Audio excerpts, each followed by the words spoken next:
नमस्कार साथियों, कैसे हैं आप सब। आज बहुत दिनों बाद दिल किया कि आप लोगों को अपनी कुछ रचनाएं सुनाऊं। तो इसी श्रृंखला में आज सुनाने जा रही हूं अपनी एक नई लिखी हुई लघु कथा, सुप्त संवेदनाएं।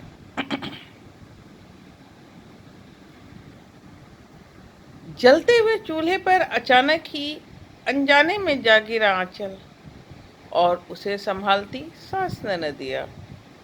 उसे जैसे बहुत कुछ याद दिला गई। बचपन में गुड़िया का ब्याह रचाते समय चुपके से माँ की गोटा लगी लाल साड़ी चुरा कर पहन लाना उसे आज भी याद है। जाने कितनी बार माँ की रंग बिरंगी साड़ियाँ और हाथों में भर भर चूड़ियाँ पहन इतराते हुए बाग में सखियों संग सावन के झूले झूलते हुए कब वह बड़ी हो गई उसे पता ही न चला। विवाह के पश्चात जब दिन रात नित्य ही मजबूरी में साड़ी पहनना पड़ी, तब वही शौक उसे सजा का एहसास कराने लगा।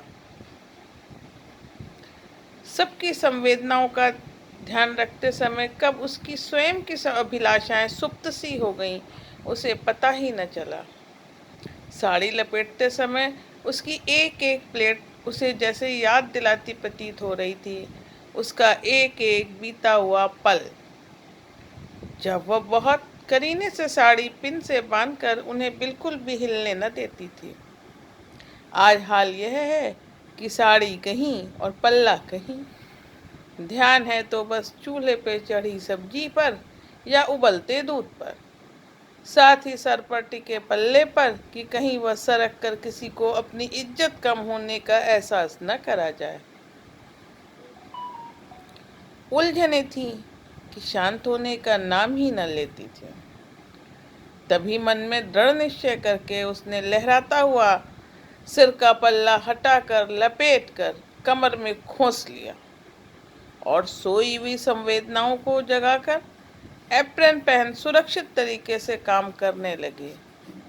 नारी की साड़ी में लिपटी उसकी संवेदनाएं आज मुखर हो मुस्कुरा रही थी। जी धन्यवाद हमारी पहली लघु कथा सुनने के लिए ध्यानपूर्वक।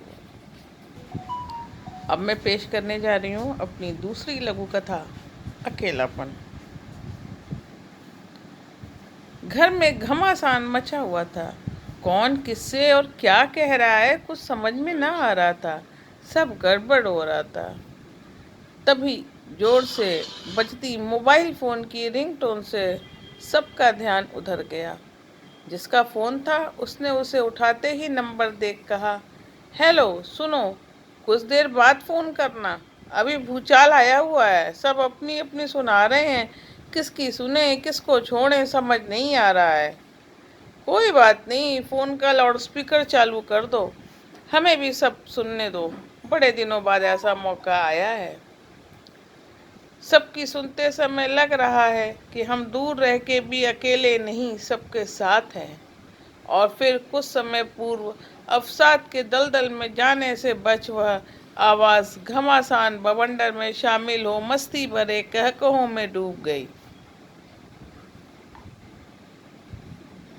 ये हमारी थी लघु कथा दूसरी। कैसी लगी ज़रूर बताइएगा। अब मैं पेश करने जा रही हूँ अपनी तीसरी लघु कथा, एहसास। उफ, कितनी गर्मी है, काश थोड़ा शीतल जल मिल जाता।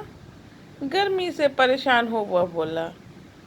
चारों तरफ धूप ही धूप है, न कोई छायादार वृक्ष दिख रहा है, न ही ऐसी कोई जगह जहाँ पल भर ठहर कर शीतलता का अनुभव कर सुस्ताया जा सके।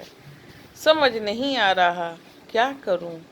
इतना कहकर उसके साथी गर्म मौसम की तपिश से परेशान हो ताप को कोसने लगे। तभी उनकी नज़र एक आरामगाह पर पड़ी जहाँ यात्रीगण सुस्ता रहे थे। सब भागकर वहां जा पहुंचे और आराम से पसर कर बाहर की तपिश को कोसते हुए अंदर शीतलता की सराहना करने लगे। उन लोगों की गतिविधियों को देख पास बैठे बुजुर्ग से रहा नहीं गया।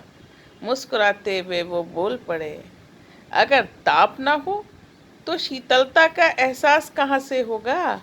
इसीलिए जैसे परिवार को शांति और सुकून की जिंदगी देने के लिए मुखिया को अक्सर मन को न भाने वाले कठोर फैसले लेने पड़ते हैं, वैसे ही प्रकृति को भी शीतलता का एहसास कराने के लिए सूर्य की तपिश का सहारा लेना पड़ता है। तो ये हमारी तीसरी लघु कथा थी। और इन लघु कथाओं को अगर आप पढ़ना भी चाहते हैं तो मैं लिंक लिख दूंगी साथ में कमेंट बॉक्स में, तो आप पढ़ सकते हैं। और हमारी लघु कथाएं कैसी लगती हैं और सुनने में कैसा लगता है, दोनों बातें ज़रूर बताइएगा। आपके विचारों की अभिव्यक्ति जानने के लिए मैं आपकी ही हीरा जौहरी फिर पेश कर रही हूँ अपनी चौथी लघु कथा इसी क्रम में। नो। नो मतलब नहीं। चिल्ला पड़ी वो, कहा ना मैंने ना। और ना मतलब नहीं होता है। आगे वो हाँफते हुए बोली, मुझे पसंद नहीं कि कोई कुत्सित इरादे से चाहे होली के बहाने से हमें स्पर्श करने की कोशिश भी करे। किसी भी रिश्ते को सम्मान तभी दिया जा सकता है जब तक कि वह स्वयं सीमा में रहना जानता हो। सीमा रेखा त्यागने से अक्सर वो नजरों से गिरने के साथ ही दिल से भी उतर जाया करते हैं।